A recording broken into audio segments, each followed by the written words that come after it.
அனைவருக்கும் வணக்கம். இன்னைக்கு உலக புகழ்பெற்ற விநாயகர் சதுர்த்தி விழா இந்தியா முழுவதும் இந்த விநாயகர் சதுர்த்தி விழா ரொம்ப விமர்சனையாக கொண்டாடுவாங்க. அதுலேயும் குறிப்பாக பார்த்திங்கன்னா பாம்பேலலாம் ரொம்ப வெகு விமர்சையாக இந்த விநாயகர் சதுர்த்தி விழாவை கொண்டாடுவாங்க. விநாயகர் அப்படின்னாலே முழு முதற் கடவுள். எந்த ஒரு செயலையும் செய்கிறதுக்கு முன்னாடி தொடங்கிறதுக்கு முன்னாடி பிள்ளையார் சொல்லி போட்டு தான் தொடங்குவோம். ஏன்னா அந்த காரியம் நல்லபடியாக நடந்து முடியணும் அப்படிங்கிறதுக்காக. அதே மாதிரி தான் பார்த்திங்கன்னா எந்த ஒரு கச்சேரியாக இருந்தாலும் சரி, எந்த ஒரு பூஜையாக இருந்தாலும் சரி, எந்த ஒரு கட்டடம் அடிக்கல் நாட்டு விழா, எந்த ஒரு இதுவாக இருந்தாலும் இந்துக்களுடைய நம்பிக்கையின்படி முதல்ல கணபதி ஹோமம் பண்ணிட்டு தான் அந்த செயலையே தொடங்குவாங்க. ஏன்னா அப்போ தான் நல்லபடியாக அது நடந்து முடியும், எந்த ஒரு பிரச்சனையும் இல்லாமல் நடந்து முடியும் அப்படிங்கிற ஒரு நீண்ட கால நம்பிக்கையினால்.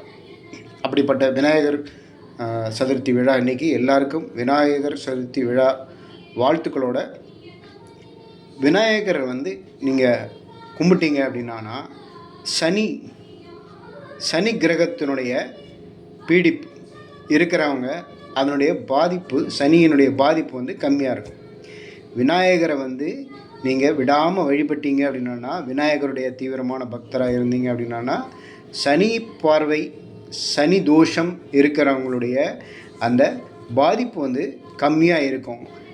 நம்ம கடவுள்லேயே பார்த்திங்கன்னா விநாயகர் அப்புறம் ஆஞ்சநேயர், இந்த ரெண்டு பேரையும் பார்த்திங்கன்னா கும்பிடுற பக்தர்களுக்கு சனி பெரிய அளவில் பாதிப்பை தரமாட்டார்.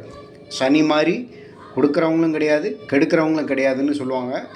அதே மாதிரி இந்த ரெண்டு பேரையும், விநாயகரையும் ஆஞ்சநேயரையும் கும்பிட்றவங்களுக்கு சனியினுடைய பாதிப்பு கம்மியாக இருக்கும் அப்படின்னு சொல்லுவாங்க, அந்த நம்பிக்கை. அதனால் விநாயகர் சனி தோஷம் இருக்கிறவங்க விநாயகர் கோயிலில் இருக்கக்கூடிய கிரகத்தோடு சேர்ந்த கோயிலுக்கு போய் சனிக்கிழமை வழிபட்டீங்க அப்படின்னா உங்களுக்கு சனியினுடைய பாதிப்பு கம்மியாக இருக்கும். மீண்டும் விநாயகர் சதுர்த்தி விழா வாழ்த்துக்களோட இந்த பதிவிலிருந்து விடைபெறுகிறேன். நன்றி.